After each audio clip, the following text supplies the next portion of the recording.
So with that, it is my great pleasure to turn the podium over to the mayor of Phoenix. She's here, New Deal leader Kate Gallego. As I mentioned, Mayor Gallego is serving in her second term as mayor. She is really a national leader on transit, on climate and sustainability, and she's done a remarkable and inspiring job preparing Phoenix for the future. So, Mayor Gallego, to you.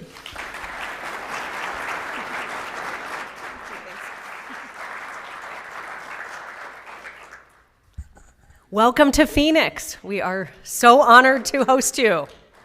In Arizona, we are at the forefront of every political trend. It is great to have so many friends here, and on behalf of the many Arizona elected officials who are with us here today, welcome. We hope that we will show you a great time, and you'll certainly get to touch on some of the most important topics facing our country. We are definitely on the ground of so many of them. We were the closest state in the presidential election, and you are now in the largest voting jurisdiction to flip from Trump to Biden in the last presidential, and we can, yes.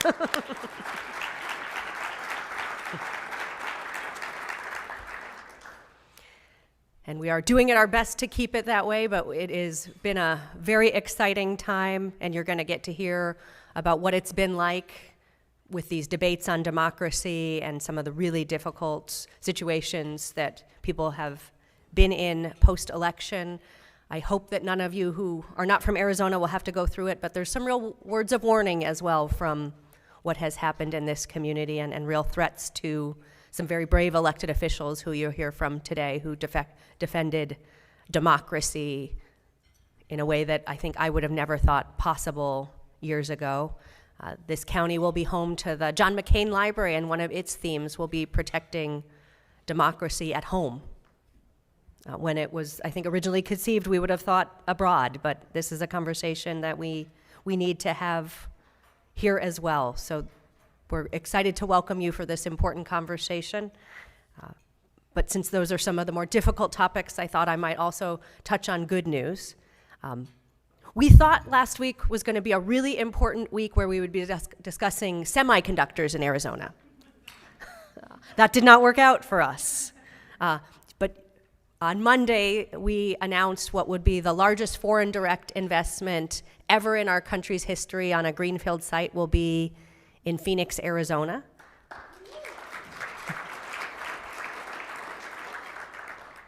So that is TSMC. They are the folks who make the chips for Apple.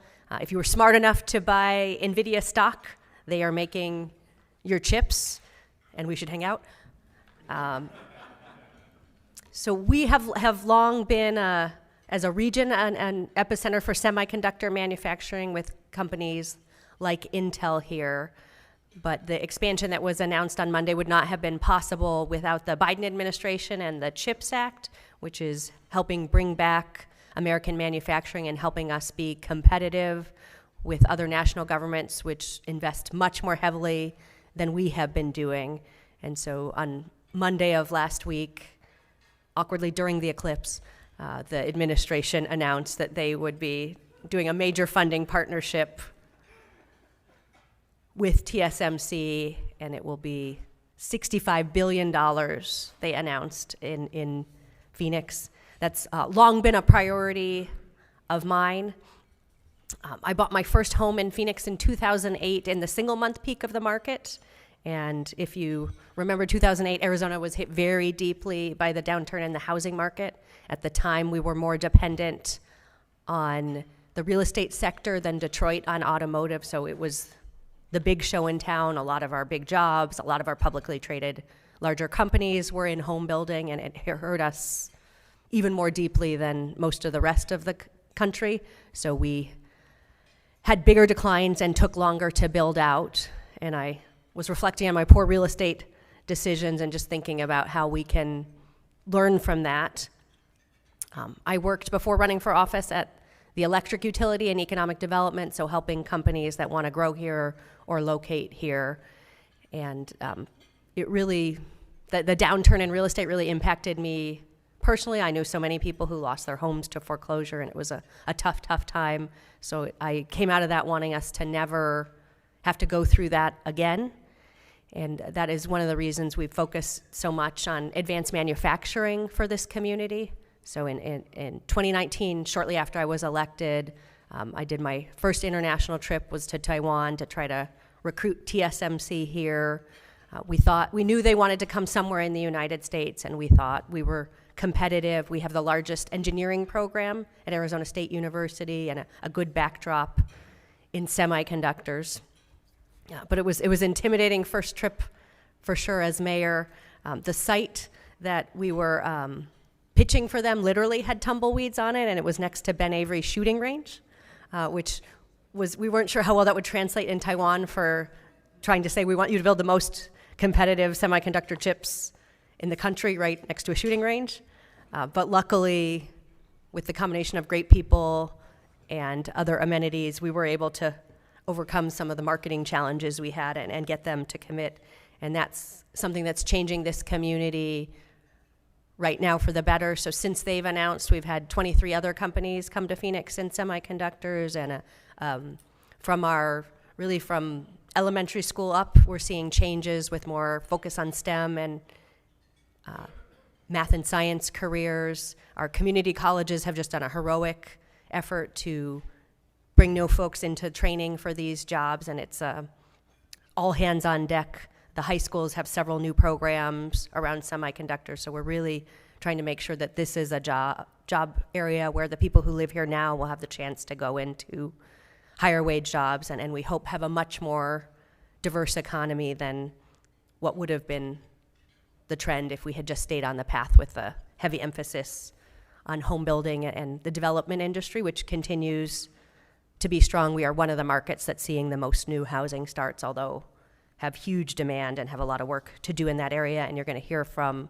our economic development director about some of the more innovative strategies and technologies that we've been using to try to address that demand, because as you heard, we have been the fastest growing city for many years, and the supply has not kept up with demand. I was also asked to say just a few lighter words about some things you can do while you are here, since we started with some heavier topics. We are the sunniest big city in the country, and so reasonable to expect good days of weather, and I think so far we are delivering. I promised Debbie when she was deciding to come here, no snowpocalypse, and I feel like I have delivered. Yes. So we have more acres of parks than any other city in the United States, and you are quite near some of our fabulous mountain parks, including Camelback, which is named because it looks like the silhouette of a camel. So if you enjoy outdoors and brought appropriate shoes and a water bottle, highly recommend a morning hike. We also have wonderful food here. As mayor recently, I have made many sports bets with other mayors. Our teams have done a good job getting in championships, but I've not won any sports bets as mayor. So I thought I might share you some of my culinary decisions for what we've been betting on sports. So our Arizona Diamondbacks made the World Series, but did not win. And so I sent to my friend, the mayor of Arlington, Pizzeria Bianco, which is fabulous local pizza. I'm trying to see how many people are from New York to see if I'm going to get booed when I say this. Okay. So an outlet in New York said it was the best pizza in the country. We have skepticism. But you can't argue unless you go try it. If you watch Netflix, The Chef's Table, it was the inaugural pizza episode, and they really talk about how they were very pioneering in getting the most local ingredients, so they grow their own wheat. They get their cheese hyper-local as well, so highly recommend that, and the mayor of Arlington did enjoy the pizza. We also have wonderful Mexican food, and so we have also, with my Milwaukee bet, when the Milwaukee Bucks beat the Phoenix Suns, we sent Barrio Cafe and Carolina's Mexican food, so those are also great ones you might want to check out while you are here. And we're in the middle of selecting a city cocktail right now. So the Phoenix, will be the cocktail of the city. And not far from here at Merck Bar, you can try the 4 finalists. We announced the final 4 during the final 4 last week. So they are no surprise for the Southwest tequila and mezcal-based spirits. and we'd love to have your perspective on what should be the city cocktail. It was a little inspired by the Manhattan, and you may all have known this, but I didn't. The recipe for the Manhattan is 212, similar to the area code of Manhattan. So part of the reason we're doing this is we have great food and beverage, but are not well known for it, so we're trying to have fun ways to be able to share those stories. And so if you want to help us with our voting, our area code is 602 here, and so on June 2nd, there's no 6 shots of anything in any of these recipes. Yeah, Debbie's lawyer would never forgive me if... But we're going to announce it on 602 Day, which is named after our area code, what is the Phoenix cocktail. And we hope maybe someday in your cities you'll be able to order the Phoenix. So if any of my fellow mayors who are here, you want to do a reciprocal thing, well, we'll do the Boise and you do the Phoenix, then we can really spread how we have great food and beverage in all of our different cities. We also are doing a lot of exciting things on transportation, and would invite you to join me tomorrow. I'm going to be on one of the panels on transportation. We right now are going through a huge expansion of our public transit system and got the first full funding grant agreement of the Biden administration to grow our light rail system, which was a project that was really special to my predecessor, Greg Stanton, as Debbie recognized, a great New Deal leader and one that I am working hard to continue. But we're also doing a lot on a variety of different automation, and so we are the largest autonomous vehicle zone in the world. And the easiest to get a ride in right now is Waymo, so you can even get them through the Uber app if you want to try an autonomous vehicle. But we have several companies in that area as well, and they are all electric, which we hope will help with some of our climate change and air quality related challenges. We are very much on the forefront of the climate challenge here in Phoenix. We had a very difficult summer and are trying to do as much as we can to have strategies around heat. So we have a permanent office that works year-round on heat here and does everything from cooling centers to tree planting to cool pavement.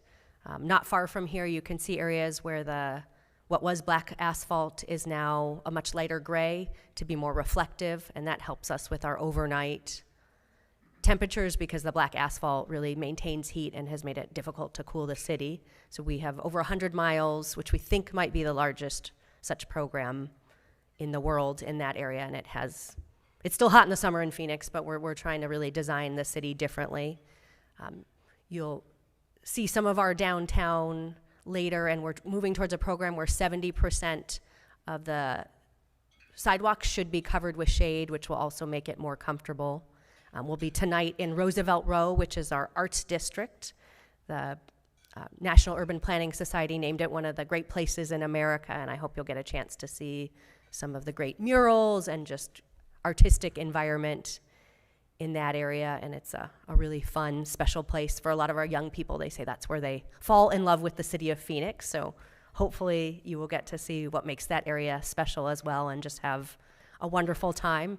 Even though we're on the forefront of some really tough issues, we also have a lot of great things going on here, and we hope you'll leave understanding that while our abortion laws are 160 years backwards, we are doing many forward-thinking things as well, and we will vote in November on a much more modern law that would protect women. So we are trying to address that as well. The territorial area ban is not yet in effect, but unfortunately next week we would see that go into place, although Democrats across the board are working on different solutions in that area, including going back to the courts and perhaps passing legislation in that area. And there's some Arizona legislators here who can give you updates on that.